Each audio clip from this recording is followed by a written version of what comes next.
जी students, जो हमारा last video अभी अपलोड किया है थोड़ी देर पहले, उसमें जो calculation of interest in hire purchase system है वो सारे कवर नहीं हो पाए। हमारे 2 मेथड्स अभी रिमेनिंग हैं, तो वो हम इस वीडियो में कंप्लीट कर लेते हैं। हमने जो लास्ट मेथड किया था उसमें हमने कहा था कि when cash price, amount of cash price in installments and rate of interest are given. मतलब हमारे पास कैश प्राइस है, इंस्टॉलमेंट है कैश प्राइस में, और आपका इंटरेस्ट रेट गिवन है, इंटरेस्ट रेट गिवन है, लेकिन हमारे पास हायर परचेज प्राइस नहीं है, तो वहाँ पे हमने कैसे कैलकुलेट करना था। ठीक है, जो नेक्स्ट केस है उसमें क्या है, जब हमारे पास हर एक इंस्टॉलमेंट का अमाउंट गिवन हो, रेट ऑफ इंटरेस्ट गिवन हो and present value of annuity भी गिवन हो। ठीक है जी, लेकिन कैश प्राइस गिवन ना हो, तो फिर हम कैसे कैलकुलेशन करते हैं। इसमें हमारा बहुत ही आसान तरीका है कैश प्राइस कैलकुलेट करने का। देखो, हमारा एक एन्यूटी टेबल होता है, आप लोगों ने लॉग टेबल और वगैरह देखे होंगे मैथ्स में, तो उसी में एक एन्यूटी टेबल भी होता है। उसमें क्या होता है, ईयर्स होते हैं, ठीक है, ईयर्स होते हैं, परसेंटेज होती है। ठीक है, तो आपके क्वेश्चन में कितने नंबर ऑफ़ ईयर्स हैं, कितना परसेंटेज है, जहाँ पर जाकर दोनों मैच होते हैं तो वहाँ पे जो वैल्यू होता है वो एन्यूटी टेबल का वैल्यू होता है। और ये जो एन्यूटी टेबल का वैल्यू होता है ये 1 रुपी को रिप्रेजेंट करता है। ठीक है, तो इस केस में अगर हमें कैश प्राइस हमारे पास गिवन ना हो, ठीक है, तो हमें उसे कैसे कैलकुलेट करना है। तो हमारा total cash price is equal to installment, annual instalment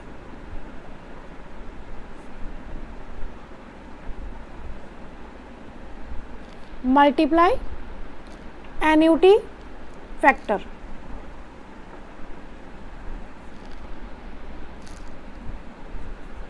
annuity factor मतलब जो एन्यूटी टेबल से हमारा वैल्यू आएगा। ठीक है, अब जैसे फॉर एग्जांपल हमारे पास क्वेश्चन है कि आपका जो हायर परचेज सिस्टम है,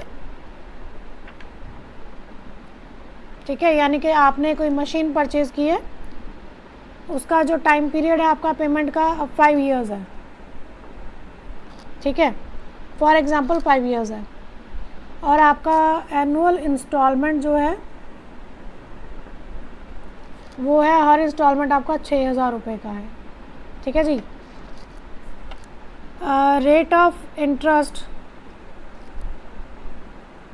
आपका 5% है। ठीक है जी, और आपसे कहा गया the cash value of the asset may be taken as, कहा गया है cash value of the asset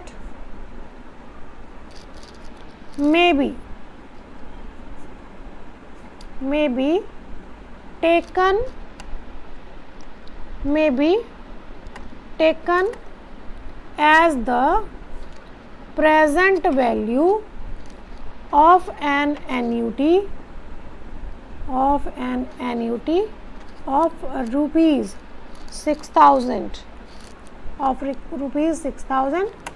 for 5 years at 5%।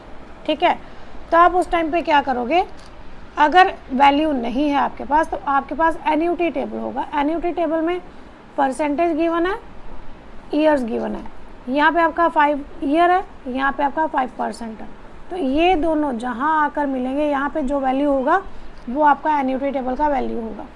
But question में आपको गिवन होगा, आपको एन्यूटी टेबल की ज़रूरत नहीं पड़ेगी, आपको इसका वैल्यू गिवन होगा। यहाँ पे हमारे पास इसका वैल्यू गिवन है, प्रेजेंट वैल्यू जो है वो है 4.329477। ठीक है जी, तो हमें क्या चाहिए, हमें कैश प्राइस चाहिए। हमें क्या चाहिए, कैश प्राइस। तो सिंपल सी बात है, cash price is equal to हमारी इंस्टॉलमेंट कितने की है, 6,000 की, मल्टीप्लाई एन्युटी फैक्टर ना, ये रहा हमारा एन्युटी फैक्टर 4.329477। तो चलिए इसे कैलकुलेट कर लेते हैं हम लोग। 6000 मल्टीप्लाई 4.329477, ये हमारे पास आ गया जी 25,976.86। ठीक है, यानी ये हमारा कैश प्राइस हो गया। अगर हम इसे राउंड फिगर करना पड़े तो हम ये कह सकते हैं 25977, क्योंकि 0.8 है तो आप इसको 0.77 राउंड फिगर में बता सकते हो। ठीक है जी, ये तो उस केस में है जहाँ पे आपको एन्युटी फैक्टर दिए हो, एन्युटी टेबल की वैल्यू गिवन हो और आपसे कहा गया हो कि कैश वैल्यू जो है एसेट की उसे आपने कैलकुलेट करना है with the help of present value of annuity. ठीक है, तो उस केस में आपका ये तरीका रहेगा कैश प्राइस कैलकुलेट करने का। इंटरेस्ट रेट आपका जब आपके पास कैश प्राइस आ गया तो इंटरेस्ट कैलकुलेट करना आपके लिए आसान हो जाता है। ठीक है जी, हमारा जो इसमें लास्ट मेथड है वो है कि when only installments are given. ठीक है, सिर्फ इंस्टॉलमेंट्स गिवन है, हमें रेट ऑफ इंटरेस्ट नहीं पता, हमें कैश प्राइस नहीं पता, तो उस केस में हम क्या करेंगे? तो उस केस में भी बहुत ही आसान तरीका है, वहाँ पे हमें इक्वेशंस बनाने पड़ेंगे। यानी कि हमें नहीं पता कि हमारा कैश प्राइस क्या है, हमारा इंटरेस्ट रेट क्या है, हमें कुछ नहीं पता। हमें जस्ट इतना पता है कि हमारा हायर परचेज प्राइस क्या है। ठीक है, हायर परचेज प्राइस में हमारे पास क्या होती है? डाउन पेमेंट होती है। डाउन पेमेंट सपोज है हमारी 60,000 की। ठीक है, और हमारे पास 4 इंस्टॉलमेंट है, 1 2 3 4। चारों इंस्टॉलमेंट में आपने पेमेंट कराया जी 55,000, 50,000, 45,000, 40,000। ठीक है, यानी आपका ये अगर डाउन पेमेंट को ऐड कर दे तो सारे का टोटल जो आपका वो बनेगा 2,50,000, यानी ये आपका हायर परचेज प्राइस हो गया। ठीक है जी, अब हमें नहीं पता इसका इंटरेस्ट रेट क्या है, हमें नहीं पता इसका कैश प्राइस क्या है। ठीक है, हमें तो कैलकुलेट करना है कि इसका इंटरेस्ट कैसे बनेगा हमारा। ठीक है, टोटल हमारा कैश प्राइस क्या बनेगा, हमारा हायर परचेज इंस्टॉलमेंट क्या है। हायर परचेज इंस्टॉलमेंट तो हमें पता है, बट कैश प्राइस कितना है उसमें वो हमें नहीं पता है। तो चलिए देखते हैं, कैलकुलेट करते हैं कि हमें कैसे करना है। तो देखिए, मैंने कहा कि हम पहले क्या करेंगे, इनके इक्वेशंस बनाएंगे। ठीक है, देखो ये जो हमारी इंस्टॉलमेंट है इसमें क्या कुछ इंक्लूडेड है। एक तो हमारा कैश प्राइस इंक्लूडेड है इसमें। ठीक है, प्लस इसमें हमारा क्या है, इंटरेस्ट। ये 2 चीज़ें इंक्लूडेड है इस चीज़ में, इस इंस्टॉलमेंट में ये 2 चीज़ें इंक्लूडेड है। ठीक है, अब देखिए कैश प्राइस को हम अज्यूम कर लेते हैं x और इंटरेस्ट को अज्यूम कर लेते हैं हम लोग i। ठीक है जी, अब देखिए ये जो है ये इन दोनों को प्लस करके आएगा ना, x plus interest is equal to 55,000। लेकिन यहाँ पे जो आपका इंटरेस्ट है वो कितने टाइम के लिए लगेगा, वो कितने टाइम के लिए लगेगा, कितनी इंस्टॉलमेंट्स है? 4 सालों में हमने पे करना है, तो पहली बार जो इंटरेस्ट लगेगा वो आने वाले 4 सालों के लिए, यानी जो शुरू में टोटल अमाउंट हमारी आउटस्टैंडिंग है उसके ऊपर लगेगा। इसका मतलब इसके साथ क्या आना चाहिए, 4i, यानी टाइम पीरियड। ठीक है जी, एक्चुअली हमारा क्या होता है, जो हमारा प्रिंसिपल का फॉर्मूला होता है वो होता है amount into rate into time. ठीक है, तो यहाँ पे प्रिंसिपल तो हमारा 55,000 है। ठीक है, और अमाउंट को हमने मान लिया x, इंटरेस्ट को हमने मान लिया i। ठीक है, तो ये जो रेट है हमारा, सॉरी रेट को हमने मान लिया i और टाइम हमारा जो पीछे हमारे टाइम पीरियड रह गए हैं। ठीक है, ये तो होगी हमारी पहली इक्वेशन। दूसरी इक्वेशन, अब x plus i is equal to 45,000। इसका मतलब इसके पीछे कितनी है, हाँ 50,000 सॉरी, इसके पीछे कितने हैं 1 2, ठीक है, एक तो ये खुद ही होगी ना 1 2 3, तो यहाँ पे आ जाएगा 3। आगे अगर 3 है तो यहाँ पे 2 आ जाएगा, 2 साल रह गए आगे हमारे 50,000। फिर आगे हमारे पास कितने साल रह गए, सिर्फ 1 साल, 1 साल है तो लिखने की ज़रूरत ही नहीं। ये कितना हो गया हमारा 40,000, ठीक है। Equation 2, equation 3, equation 4। अब क्या करेंगे हम आई की वैल्यू निकालेंगे, यानी इंटरेस्ट निकालेंगे, हमारा इंटरेस्ट कितना बनता है, ठीक है जी। हम चाहे ये 2 इक्वेशन ले लें, चाहे ये 2 ले लें, चाहे ये 2 ले लें, चाहे ये 2 ले लें, चाहे ये 2 ले लें, चाहे ये 2 ले लें, जैसे मर्जी ले लें, कोई मर्जी 2 इक्वेशन ले लें। एक इक्वेशन में से दूसरी इक्वेशन को माइनस कर दो, ठीक है। जैसे मैं आपको पहले एग्जांपल लेकर बताती हूँ।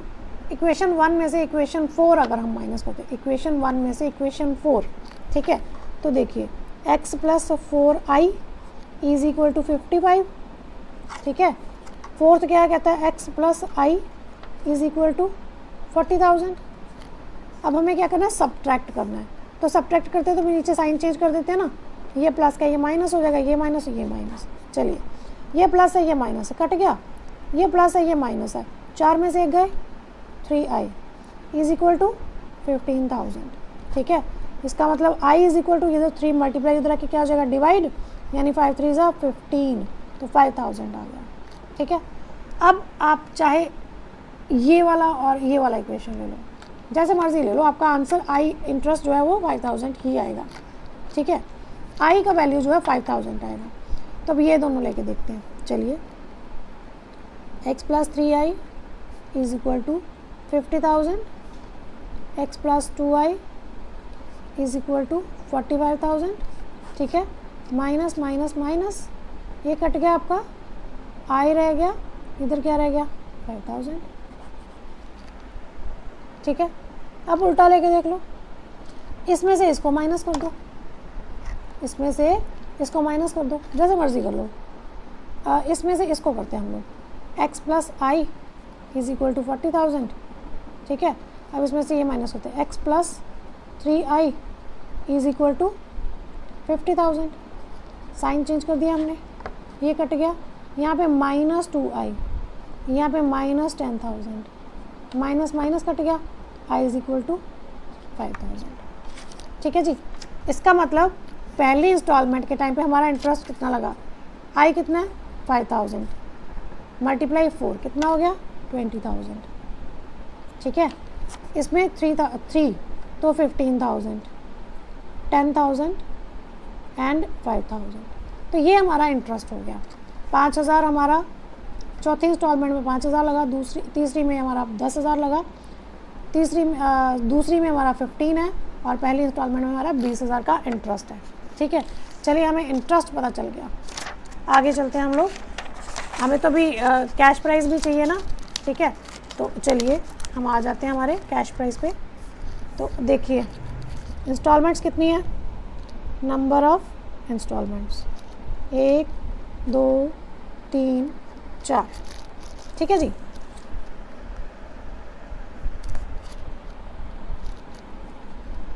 इंस्टॉलमेंट यानी जो हमने अमाउंट पे किया वो हमने किया है, पहली इंस्टॉलमेंट 55,000, 50,000, 45,000, 40,000, क्लियर, ठीक है।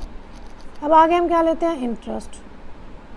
इंटरेस्ट भी हमने कैलकुलेट किया, पहले साल हमारा 20,000, दूसरे साल हमारा 15,000, 10,000 और 5,000। इसका मतलब कैश प्राइस इन इंस्टॉलमेंट, क्योंकि इसमें क्या है कैश प्राइस प्लस इंटरेस्ट, तो इंटरेस्ट तो हमें पता है ये वाला है, इसमें से अगर इसको माइनस कर दें कैश प्राइस आ जाएगा, 55 में से 20 माइनस कर दो 35, ठीक है। 50 में से 15 माइनस कर दो 35, 45 में से 10 गए 35, 40 में से 5 गए 35, ठीक है जी। ये हमारा कितना हो जाएगा, हम इसको टोटल लगा लेते हैं, कैश प्राइस 35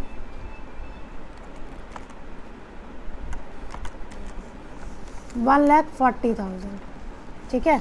इसमें ऐड कर देंगे क्या, डाउन पेमेंट। डाउन पेमेंट हमारी कितनी थी, 60,000। इसका मतलब हमारा टोटल कैश प्राइस कितना हुआ, टोटल कैश प्राइस 2 लाख, ठीक है। अब अगर हम जानना चाहें ना कि हमने जो इंटरेस्ट कैलकुलेट किया वो सही है या गलत है, देखो इंटरेस्ट का टोटल क्या बनेगा, 15 और 5 20, 20 और 20 40 और 10 50, इसका टोटल क्या बना हमारा 50,000। देखते हैं सही आता है कि नहीं। देखो हायर परचेज प्राइस कितना था हमारा, 2,50,000, ठीक है। कैश प्राइस हमने कितना निकाला, 2 लाख का, तो इंटरेस्ट कितना है हमारा 50,000 का, तो ठीक है जी, मैच हो गया। तो इस तरह से हम जो इंटरेस्ट है वो कैलकुलेट कर सकते हैं और कैश प्राइस का पता चला सकते हैं कि हमारा कैश प्राइस क्या है। अगर हमारे पास कैश प्राइस और इंटरेस्ट दोनों ही नहीं है, सिर्फ हमारे पास हायर परचेज प्राइस है, तब भी हम पता लगा सकते हैं कि हमारे पास इंटरेस्ट कितना और इंस्टॉलमेंट में कैश प्राइस हमारा कितना है। उसके लिए हमें सबसे पहले हमारी इक्वेशंस बनानी होगी। एक्स जो हमने लिया वो कैश प्राइस लिया है, प्लस इंटरेस्ट लिया है, क्योंकि हमारा जो इंस्टॉलमेंट होता है वो होता है कैश प्राइस प्लस इंटरेस्ट, ठीक है। कैश प्राइस को हमने एक्स अज्यूम किया, इंटरेस्ट को हमने आई अज्यूम किया, लेकिन हमें टाइम पीरियड का भी ध्यान रखना है कि जब हमारी पहली इंस्टॉलमेंट गई तो उसके पीछे कितने साल है, 4 साल है, तो 4 साल का इंटरेस्ट लगेगा, दूसरी बार 3 साल का लगेगा, तीसरी बार 2 साल का लगेगा और चौथी बार सिर्फ एक लास्ट ईयर का इंटरेस्ट कैलकुलेट किया जाएगा, ठीक है जी। तो उसके हमने इक्वेशंस बनाई, किसी भी इक्वेशन में से किसी भी दूसरी इक्वेशन को सब्ट्रैक्ट कर दीजिए, सब्ट्रैक्ट करके आपके पास आई की वैल्यू आ जाएगी, ठीक है, यानी इंटरेस्ट की वैल्यू आ जाएगी। तो उसके बाद आप कहीं भी आई पुटअप करके, ठीक है, तो अपना टोटल इंटरेस्ट कैलकुलेट कर सकते हो। आप टोटल इंटरेस्ट भी कैलकुलेट कर सकते हो, इसके साथ साथ आपका कैश प्राइस भी, एक्स की वैल्यू भी आ जाएगी, जो हमने ये निकाला ना 35,000, ये आपका एक्स हर जगह 35 ही आएगा। आप कैलकुलेट करके इक्वेशन में डाल के भी आप देख सकते हो, ऐसे ही आएगा आपका, ठीक है। तो हमें क्या चाहिए, टोटल कैश प्राइस। तो जितना ये बना हमारा 35 प्लस करके 140 बना था 4 इंस्टॉलमेंट में, 60,000 हमारा डाउन पेमेंट था, तो टोटल हमारा कितना हो गया जी, total cash price 2 lakh rupees, ठीक है जी। तो ये तो थी हमारी कैलकुलेशन ऑफ इंटरेस्ट, ठीक है। जो हमारा नेक्स्ट इसमें पॉइंट आता है, अभी हमने क्या देखा, सबसे पहले वीडियो में हमने देखा हायर परचेज़ क्या होता है, उसका मीनिंग क्या है, उसके फीचर्स क्या हैं, ठीक है।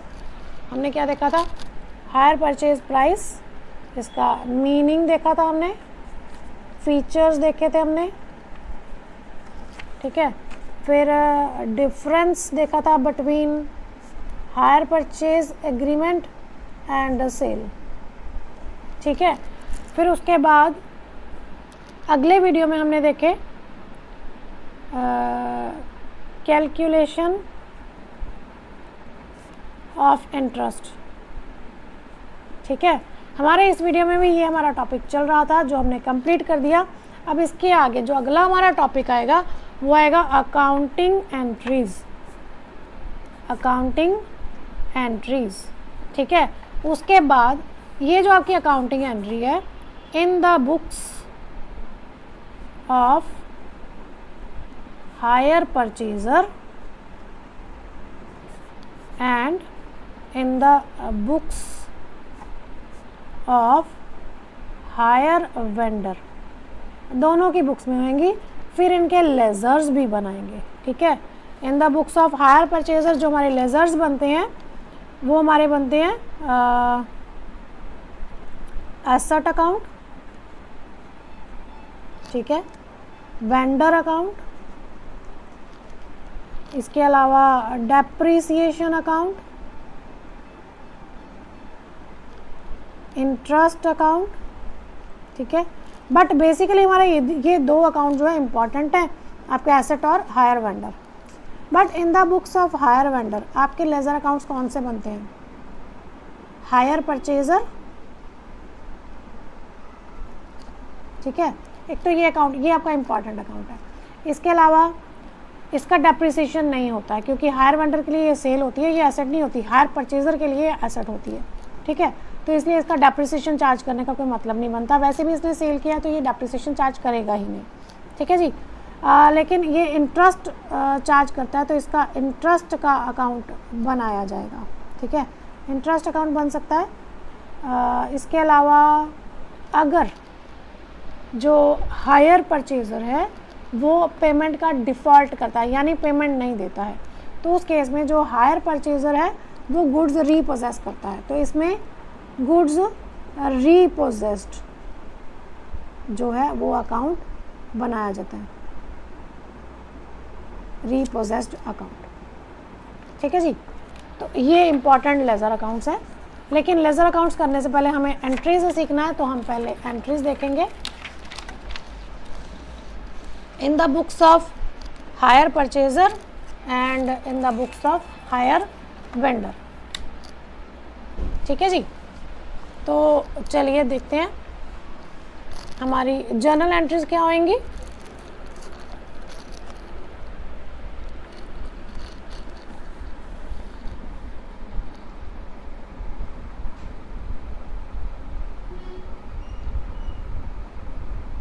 तो सबसे पहले हम बात करते हैं in the books of hire purchaser, in the books of hire purchaser.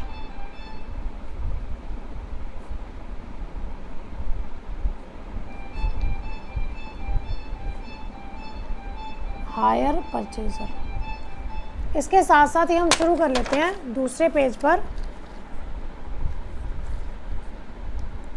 In the books of hire vendor, ठीक है।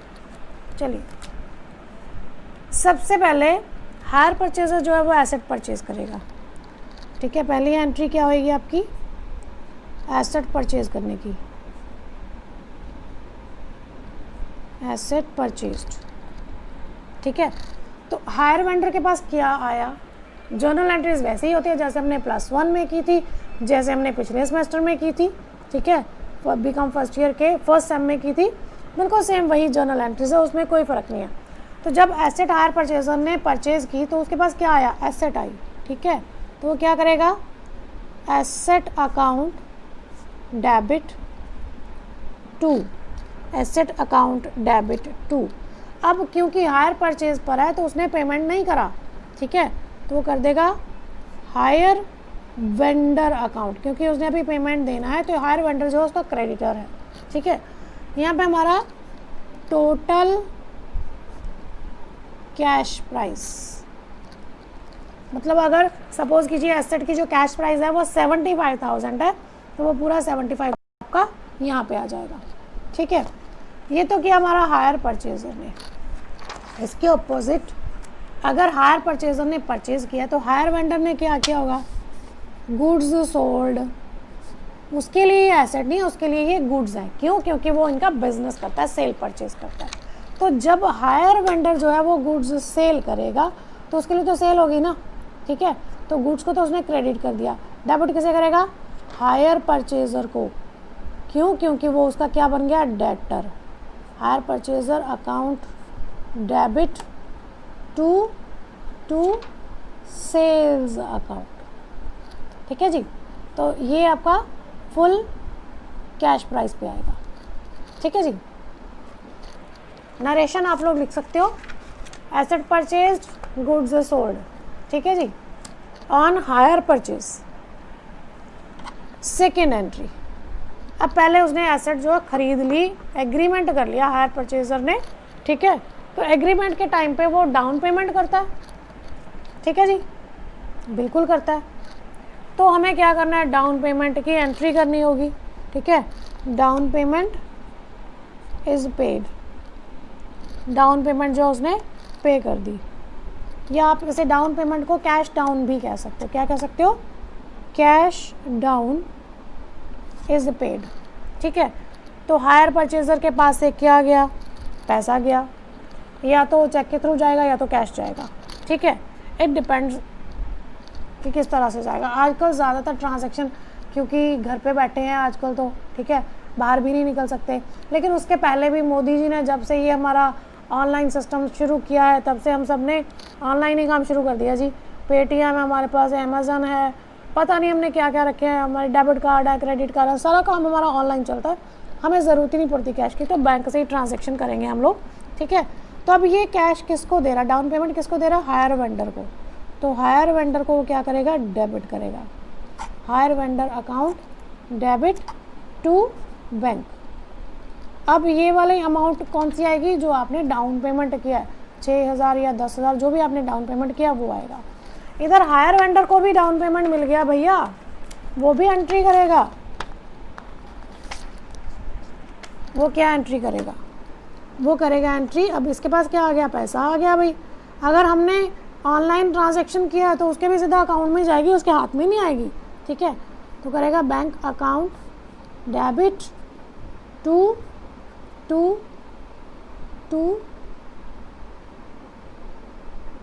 क्या करेगा, हायर परचेजर। किसके पास से आया, टू हायर परचेजर अकाउंट। और यहाँ पे भी अमाउंट आपका कौन सा आएगा, डाउन पेमेंट रसीव्ड, ठीक है जी। उसके बाद अब उसने ले लिया भाई एसेट, उसके घर आ गई, पूरा साल इस्तेमाल किया, साल भर उसने कुछ नहीं किया, सिर्फ उस एसेट का मज़ा लिया उसने, पूरा अच्छे तरह से उसको उसकी रेड पिटी। अगर मैंने स्कूटी ली तो पूरा साल स्कूटी चलाई, पूरी ऐश की, घूमे फिरे सड़कों पे, मॉडल टाउन गए हम लोग, धोबी बाज़ार गए, सिरकी बाज़ार गए, पता नहीं कहाँ कहाँ धक्के खाए, ठीक है। पूरा साल एसेट का इस्तेमाल किया बहुत अच्छे से। अब साल का एंड आया तो हमें ध्यान में आया भाई एसेट है, डेप्रीसिएशन तो लगाना ही पड़ेगा, है ना। डेप्रीसिएशन क्या करना पड़ेगा, लगाना पड़ेगा, डेप्रीसिएशन चार्ज्ड।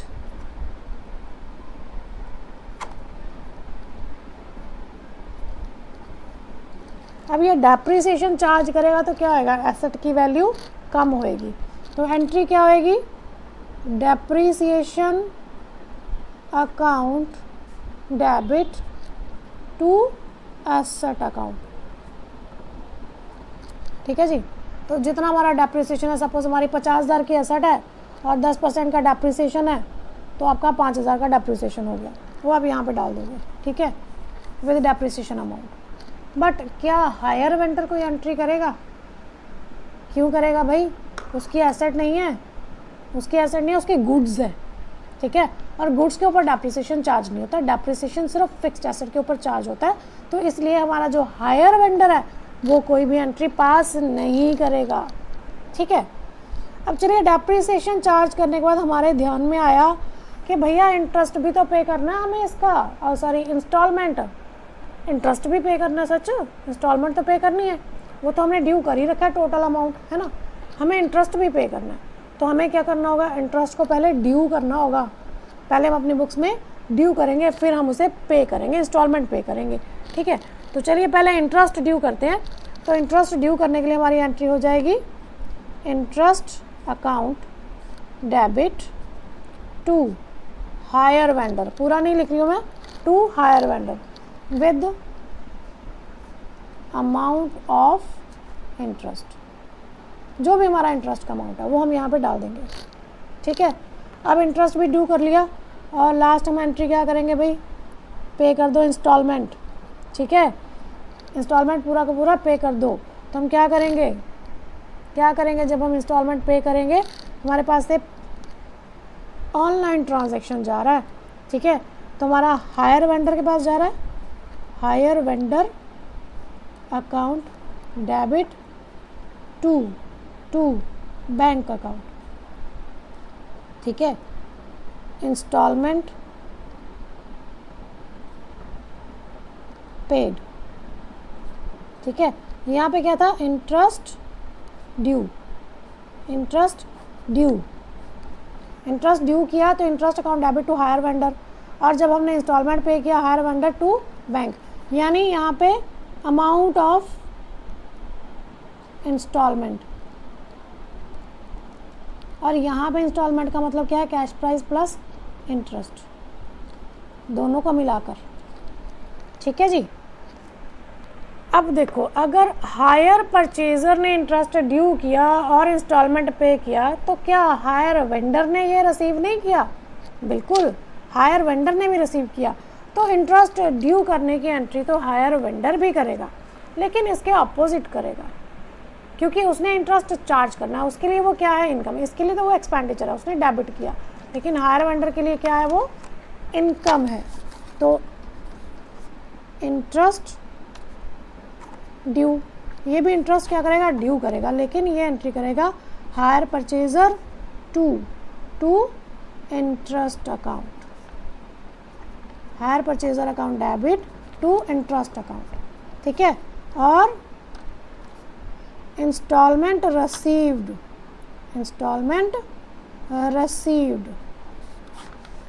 रिसीव होएगा तो उसके बैंक में, उसके खाते में पैसा आ जाएगा, उसके हाथ में नहीं आएगा, तो टू हायर परचेजर, ठीक है जी। चलिए, अब ये सारी एंट्रीज कर दी उसने, इंस्टॉलमेंट भी पे कर दिया। अब थक हार के बेचारा बैठ गया। अब ये सोच रहा है, यार ये सारे काम तो मैंने कर लिए, अरे एक काम तो मेरा रह गया। कौन से वाला भाई, इंटरेस्ट है, डेप्रिसिएशन है, मैंने ड्यू कर रखे, ये अकाउंट ओपन करें, इनको क्लोज भी तो करना होगा। हमें ये अकाउंट हर साल क्लोज करने होते हैं, तो हमें इनको कहाँ ट्रांसफ़र करना होगा, फाइनल अकाउंट्स। कहाँ जाएंगे फाइनल अकाउंट में, प्रॉफिट एंड लॉस अकाउंट में। तो ये दोनों अमाउंट्स जो है वो प्रॉफिट एंड लॉस में ट्रांसफ़र कर देगा। वो क्या करेगा, profit and loss account debit to depreciation to interest, ठीक है। दोनों को कहाँ ट्रांसफ़र कर देगा, पी एंड एल में। और इसी तरह से हमारा हायर वेंडर भी क्या करेगा, उसके पास तो अकेला इंटरेस्ट ही है भाई, डेप्रिसिएशन तो है नहीं, तो अपने इंटरेस्ट को ट्रांसफ़र कर देगा अपने पी एंड एल में। एंट्री रिवर्स हो जाएगी, interest account debit to P and L account. Clear है जी। अभी तक हमने जो एंट्रीज की हैं वो हमने की हैं in the books of hire purchaser and hire vendor, ठीक है। अब हायर वेंडर की बुक्स में तो यही एंट्रीज होनी है। अब पहले साल तो हमने सेल परचेज की एंट्री की है, लेकिन इसके बाद अब जब हम एंट्रीज करेंगे तो ना तो ये पहली एंट्री होएगी, ना ही ये दूसरी एंट्री होएगी, लेकिन ये लास्ट वाली तीनों एंट्रीज हायर वेंडर करेगा। यानी हर साल के एंड में इंटरेस्ट ड्यू करने की, इंस्टॉलमेंट रिसीव करने की और इंटरेस्ट को P&L में ट्रांसफ़र करने की, जब तक कि लास्ट इंस्टॉलमेंट का पेमेंट नहीं हो जाता, ठीक है। तो हर साल last date of the last month of the year ये तीनों एंट्रीज जो है वो वेंडर पास करेगा। और इधर से हायर परचेजर जो है वो एसेट परचेज की एंट्री छोड़कर, डाउन पेमेंट की एंट्री छोड़कर, डेप्रिसिएशन हर साल चार्ज करेगा, इंटरेस्ट हर साल ड्यू करेगा और इंस्टॉलमेंट का पेमेंट करेगा, और डेप्रिसिएशन और इंटरेस्ट को हर साल वो ट्रांसफ़र करेगा P&L अकाउंट में, ठीक है। अब यहाँ पे मैं आपको हायर परचेजर की बुक्स में एक चीज़ और बताती हूँ। यहाँ पे मैंने आपको लिखा था टोटल कैश प्राइस, ठीक है। यानी हमने हमारी एसेट की टोटल जो कैश प्राइस एक्चुअल टोटल हमारी एसेट है उसका कैश प्राइस है 75,000। तो यहाँ पे मैंने 75,000, यानी मैंने पूरी एसेट को ड्यू कर लिया एक ही बार में 75,000, ठीक है। एक हमारा मेथड होता है ये, लेकिन एक और तरीका होता है जिसमें हायर परचेजर जो है ना वो एक्चुअल अमाउंट पेड के साथ क्वेश्चन करता है, एक्चुअल अमाउंट पेड, ठीक है। एक्चुअल या आप कह सकते हो कैश प्राइस एक्चुअली पेड के साथ वो एंट्रीज रिकॉर्ड करता है। तो वहाँ पे ये जो हमारी नीचे वाली एंट्रीज है ना ये ऑलमोस्ट सेम रहती हैं। थोड़ा सा फ़र्क कहाँ पड़ता है, एक फ़र्क पड़ता है हमारी पहली एंट्री में, फर्स्ट एंट्री में। हमारी फर्स्ट एंट्री जो हम करेंगे वो टोटल कैश प्राइस के साथ नहीं करेंगे। जो हमने डाउन पेमेंट किया ना, यहाँ पे हमारा अमाउंट आएगा डाउन पेमेंट का, डाउन पेमेंट, ठीक है। लेकिन इसका मतलब हमने एसेट की वैल्यू ड्यू करी नहीं है, अभी अमाउंट ड्यू ही नहीं करा उसका। तो जब भी हम इंटरेस्ट ड्यू करेंगे ना, जब भी हम इंटरेस्ट ड्यू करेंगे उसी टाइम पे हम क्या ड्यू करेंगे, इंस्टॉलमेंट। हम इंस्टॉलमेंट भी ड्यू करेंगे, ठीक है। तो वो हम कैसे करेंगे अभी दिखाती हूँ। हायर वेंडर की बुक्स में कोई इफेक्ट नहीं आएगा, उसका एज इट इज़ चलेगा। ये एंट्रीज हमने तब की जब हमने टोटल कैश प्राइस के साथ हमारा क्वेश्चन शुरू किया। ठीक है, ज़्यादातर क्वेश्चन जो है वो टोटल कैश प्राइस के साथ ही आते हैं, बट कई बार क्वेश्चन में कह दिया जाता है कि एक्चुअल कैश पेड के साथ आपने जर्नल एंट्रीज करनी है, तो उस केस में हम क्या करेंगे? एक्चुअल कैश प्राइस पेड, ठीक है, तो उस केस में हमारी जो पहली एंट्री है वो हमारी होएगी, हमने एसेट ड्यू किया था तो परचेज किया था asset to hire vendor, asset account debit to hire vendor. ठीक है, तो ये जो हमने यहाँ पे अमाउंट डालना है, अमाउंट ऑफ डाउन पेमेंट, सिर्फ डाउन पेमेंट जो है वो ड्यू करेंगे। दूसरी एंट्री हम डाउन पेमेंट जो है वो पे कर देंगे, तो हमारी एंट्री हो जाएगी हायर वेंडर टू बैंक। तो यहाँ पर भी डाउन पेमेंट आएगा। ठीक है, सेम एंट्री हो जाएगी, फ़र्क सिर्फ यहाँ पे एसेट टू हायर वेंडर किया, then hire vendor to bank किया। अब उसके बाद हम डेप्रिसिएशन चार्ज करते हैं, जो भी चार्ज करते हैं उसको छोड़ दीजिए। अब इसके बाद क्या है, हम इंटरेस्ट ड्यू करेंगे, लेकिन इंटरेस्ट के साथ साथ हम अपनी एसेट भी ड्यू करेंगे, एसेट की इंस्टॉलमेंट भी ड्यू करेंगे। ठीक है, तो मान लीजिए हम जो हमारी इंस्टॉलमेंट कैश प्राइस पे करते हैं वो हमारा है 25,000 का, सपोज़ 25,000 का है। ठीक है, कैश प्राइस 5,000 हमारा इंटरेस्ट है उसमें। ठीक है, तो हम उसे ड्यू करेंगे। ड्यू कैसे करेंगे? Asset account debit, interest account debit to hire vendor. ठीक है, एसेट का कौन सा अमाउंट आएगा? Amount of cash price of first installment. ठीक है, यहाँ पे हमारा इंटरेस्ट का अमाउंट आएगा, यहाँ पे हमारा टोटल आ जाएगा। जैसे मैं आपको एक एग्जांपल बता देती हूँ, हमने अभी क्वेश्चन किए थे इंटरेस्ट के, वहाँ से हम एक एग्जांपल उठा लेते हैं, ये वाला उठा लेते हैं। देखिए यहाँ पे हमारा कैश प्राइस हमने कितना पे किया? 35,000। ठीक है, और इंटरेस्ट कितना पे किया? 20,000। ये पहले इंस्टॉलमेंट में पे किया ना, टोटल इंस्टॉलमेंट 55,000 की थी। ठीक है, तो यहाँ पर हमारा क्या आ जाएगा? तो यहाँ पर हमारा कैश प्राइस एसेट के सामने आ जाएगा 35,000। ठीक है, इंटरेस्ट हमारा 20,000 और हायर वेंडर आपका टोटल 55,000। ठीक है जी, उसके बाद जब आप पे करोगे, इंस्टॉलमेंट पे करोगे, तो आपका सेम रहेगा hire vendor to bank, hire vendor account debit to bank, total 55,000। वहाँ पे आपको अलग शो करने की ज़रूरत नहीं कि मेरा इंटरेस्ट कितना है। ठीक है, सिर्फ आपने ये जो एंट्री हमारी इंटरेस्ट ड्यू करने की वाली थी, उसमें हम एसेट को भी हर साल उसका कैश प्राइस जो है वो ड्यू करेंगे, इंटरेस्ट ड्यू करेंगे, और उसके बाद हम टोटल इंस्टॉलमेंट को पे करेंगे। बाकी की जर्नल एंट्रीज हमारी एज इट इज़ रहती हैं।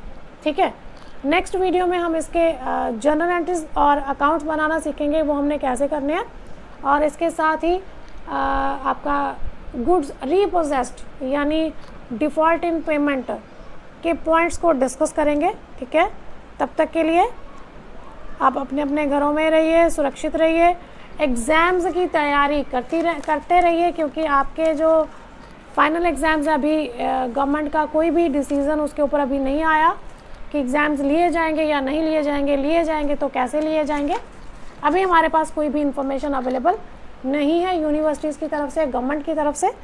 तो इसलिए हमें अपनी प्रिपरेशन पर ध्यान देते रहना चाहिए, अपने घरों में रहना चाहिए, सुरक्षित रहना चाहिए। तब तक के लिए गुड नाइट।